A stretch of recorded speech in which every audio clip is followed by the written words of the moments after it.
Thank you guys for joining us again. Thank you for sticking around with us. Thank you for the much love that you've showed us in our first episode.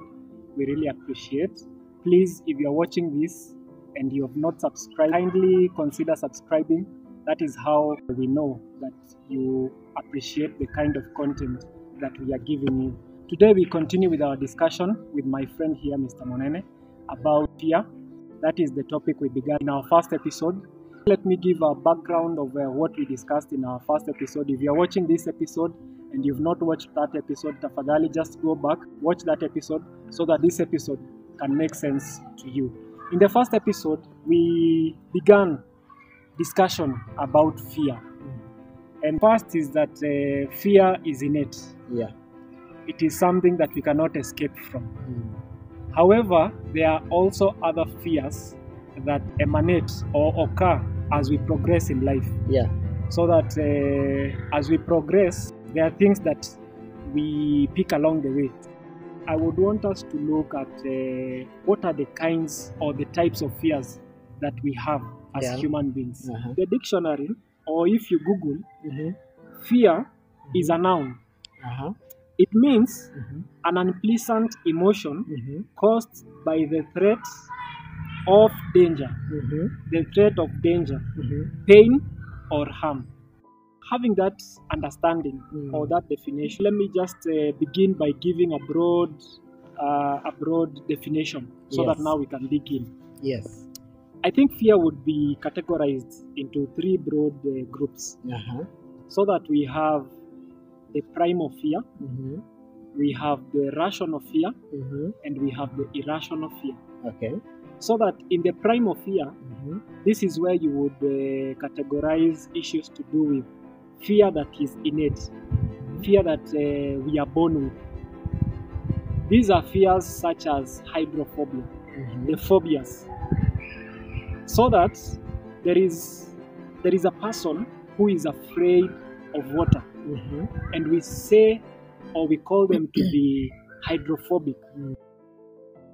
Then there are other people, men and women, notwithstanding, who would be very afraid of spiders, and we would say them to be arachnophobic because they are afraid of spiders. Remember, this spider is not necessarily harmful. Maybe it is as harmless as they come. However, there are people who get scared at the sight of a spider, whether it is harmful or not. Now, these are the things that I would group under the primal fear. These are fears that we are born with. Then there is the rational fear. These are fears that I would say now there is imminent danger to your life. If I came here today and pulled a gun on you, then you would respond because this is something that is harmful. If I pulled a dagger on you, then you would respond in a certain way. That is a rational fear. If a lion would happen to come to this set right now, I think we would disperse and leave the viewers alone. Because this is a rational fear. This is something that there is imminent danger in it. And then there is the irrational fear, and I think this is where I would want us to spend quite a bit of time, because this is the kind of fear that has affected our destinies, as we say, has affected many destinies. Many people have not achieved what they ought to have achieved. Many people are living under fear, and therefore they are not living to the fullness of life that God has given them. I don't know what you would have to say about these three types of fear: the rational fear, the irrational fear, and the primal fear. Have these things affected you as an individual? What would be your voice into these three types of fear? All right. Thank you, Jesse. That's quite a broad categorization. But I would also say that fear has been, as you have categorized it, it is on the basis of the kind of stimuli that stimulate this kind of an emotion. You see, there are stimuli that are basic, that we are born with, as you have said, that we cannot really get to a point of, outgrowing. They are innately in us.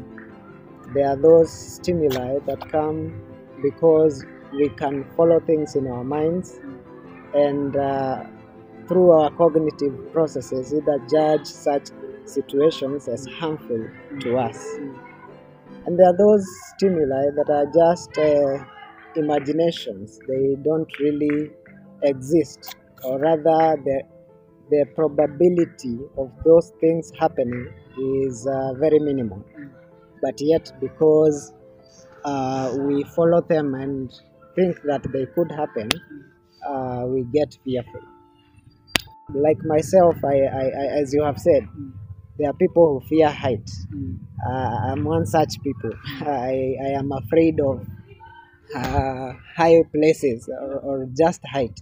I prefer to be as close to the ground as possible than to be far away from the ground upwards. Well, not because you see that the probability of a building coming down is not very high. Yeah, but because you have that innate, fear of distance from the ground, it really affects you, because it was really affecting me every time I was in that office thinking that I'm in the 21st floor.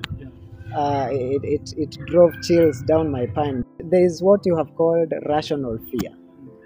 Rational fear is fear that comes out of our thinking, out of our cognition. Yeah, you look at a situation rationally, and you do your mathematics and know that the end of this thing is going to be harmful.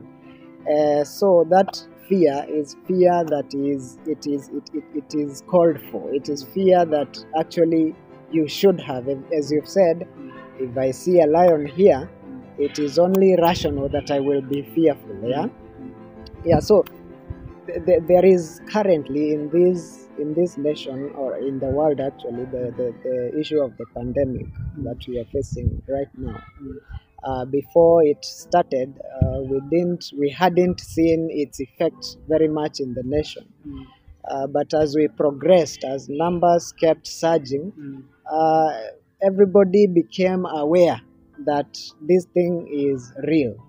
And because you could see one person, so and so has died out of COVID, so and so is in ICU, so and so is in under ventilators, it clicks in your mind that I need to protect myself. Why? Because your mind tells you that there is a danger that is in front of you, because there is evidence that that thing is there. But at the time when it was in China, it had not yet revealed itself in Africa. We thought those are things of the Chinese. It can't affect. So there was no fear of COVID before the results of it manifested in our nation or closer to us. But when it hit closer home, we can see the evidence of it, we can see the effects of it, then now we have fear. So everybody has to wear masks, sanitize, wash your hands. So fear that is rational is actually fear that comes out of things that make sense. And we have those fears all over, as in our day-to-day lives. We have seen, we get fearful of things because rationally thinking about them, there is a possibility of there being harm or pain. There is danger and probability of those things harming you. A rational fear is fear for everybody that is in sound mind. Everybody that has the ability of cognition, that person will definitely analyze things in their mind. And if the result of it in their analysis, in their mental analysis, if the end of it is a harm or some pain to be inflicted upon them, then they are going to be fearful. And every day we get fearful of things.